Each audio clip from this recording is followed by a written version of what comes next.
আসসালামু আলাইকুম। হারিয়ারকুটি ইউনিয়নের সকল কৃষক ভাইদের জানাই আন্তরিক শুভেচ্ছা ও অভিনন্দন। কৃষি আমাদের প্রাণ, কৃষি আমাদের অর্থনীতি। কিন্তু বর্তমানে কৃষকের জন্য যে সুযোগ সুবিধাগুলো বরাদ্দ রয়েছে, সরকারের সঠিকভাবে সেই কৃষকের কাছে সেই সুযোগ সুবিধাগুলো পৌঁছাচ্ছে না, অথবা পৌঁছালেও আমরা সঠিকভাবে তা জানি না।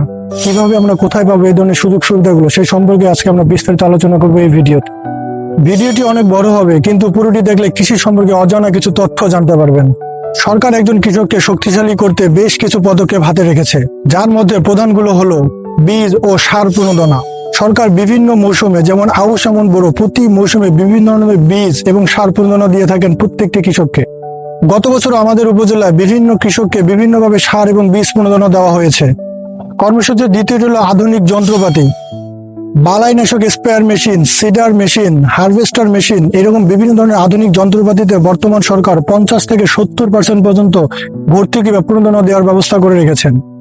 সহজ শর্তে ঋণের ব্যবস্থা, কৃষি ব্যাংক থেকে বর্তমান সময়ে কৃষকরা সহজ শর্তে ক্যাশ ক্রেডিট লোন নিতে পারেন। এটি হলো ফসল ভিত্তিক স্বল্প সুদের ঋণের সুব্যবস্থা। বীমা সুবিধা বা দুর্যোগকালীন সময়ে কৃষকদের সহায়তার জন্য এখান থেকে বিশেষ তহবিল গঠন করা হয়েছে, যা দুর্যোগকালীন সময় কৃষকদের কাছে এখান থেকে সহায়তা প্রদান করা হয়ে থাকে। এই যে বিভিন্ন ধরনের সুযোগ সুবিধা নিয়ে আলোচনা করা হলো, এই সুবিধাগুলো পাওয়ার জন্য সবচেয়ে সঠিক রাস্তা বা সহজ রাস্তা হচ্ছে আপনার কাছে সঠিক তথ্য। আপনি কোথায় গেলে এই সঠিক তথ্যগুলো পাবেন এবং কিভাবে এখান থেকে উপকৃত হবেন, তা নিয়ে আমরা এখন আলোচনা করব। আপনি সর্বপ্রথম এই তথ্যগুলো পাওয়ার জন্য যেখানে যাবেন, ইউনিয়ন তথ্য ও সেবা কেন্দ্রে। এটি আপনাদের সবচেয়ে কাছের জায়গা। আপনি প্রথমে এখানে গিয়ে কৃষক ডাটাবেজে আপনার নামটা চেক করে দেখবেন, এখানে আপনার নাম নিবন্ধন আছে কিনা কৃষক হিসাবে। যদি নিবন্ধন না থাকে, খুব দ্রুত এখানে নিবন্ধন করে নিন। এরপর আপনি যোগাযোগ করতে পারেন উপসহকারী কৃষি কর্মকর্তার সাথে।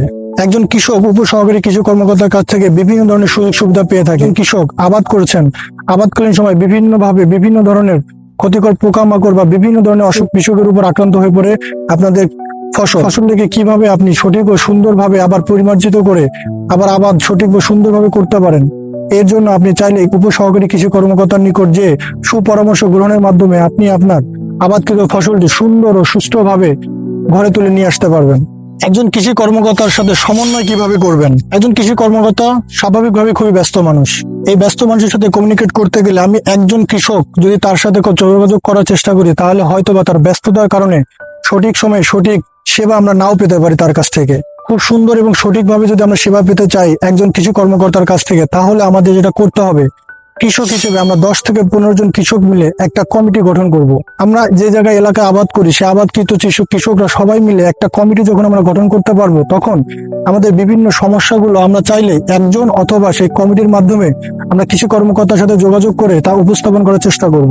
যখন আমরা এই সমস্যাগুলো তাদের কাছে উপস্থাপন করার চেষ্টা করব, যখন আমরা 10 থেকে 15 জনের একটা কমিটি আমরা এটা উপস্থাপন করতেছি, তখন কৃষি কর্মকর্তা খুব স্বাভাবিকভাবে দ্রুততার সাথে আমাদের সেবা প্রদান করবেন। এই জন্য এককভাবে নয়, আমরা একটা কমিটি গঠন করি। 10 থেকে 15 জনের এক একটা কমিটি যখন আমরা গঠন করতে পারবো, তখন খুব সহজেই কৃষি কর্মকর্তার কাছ থেকে আমরা বিভিন্ন ধরনের সুযোগ সুবিধা পেতে পারি। আমাদের বিভিন্ন ধরনের রোগ বালাই যদি হয়ে থাকে ফসলে, সেটার জন্য দ্রুততার সাথে তার কাছে যোগাযোগের মাধ্যমে আমরা প্রতিকার পেতে পারি। এককভাবে নয়, জোট হয়ে 10 থেকে 15 জন করে আমরা একটা করে কমিটি গঠন করব, যেন আমরা সঠিক এবং সঠিক সময়ে সঠিকভাবে আমরা সেবা পেতে পারি একজন কৃষি কর্মকর্তার কাছ থেকে। আপনারা জানেন যে আমি ব্যক্তিগতভাবে আমাদের ইউনিয়নে কৃষকদের সাথে কাজ করছি। বর্তমান সময়ে এই সুযোগ সুবিধাগুলো কিভাবে কৃষকদের দোরগোড়ায় পৌঁছানো যায়, সেটা পৌঁছানোটাই আমাদের লক্ষ্য।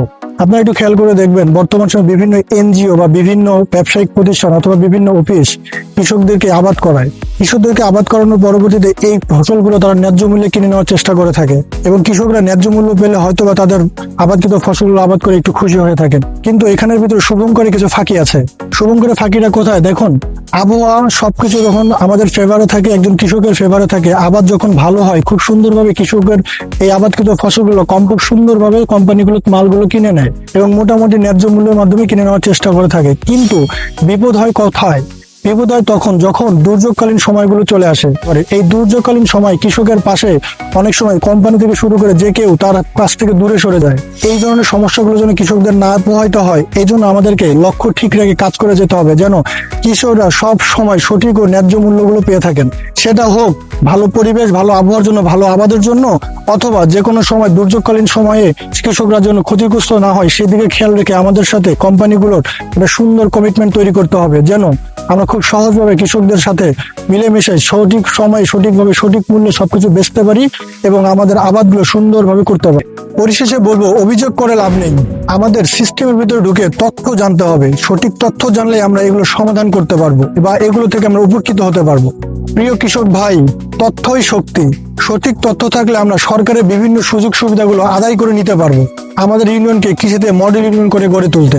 আমি আপনাদের সাথে আছি, আপনারা আছেন তো আমার সাথে?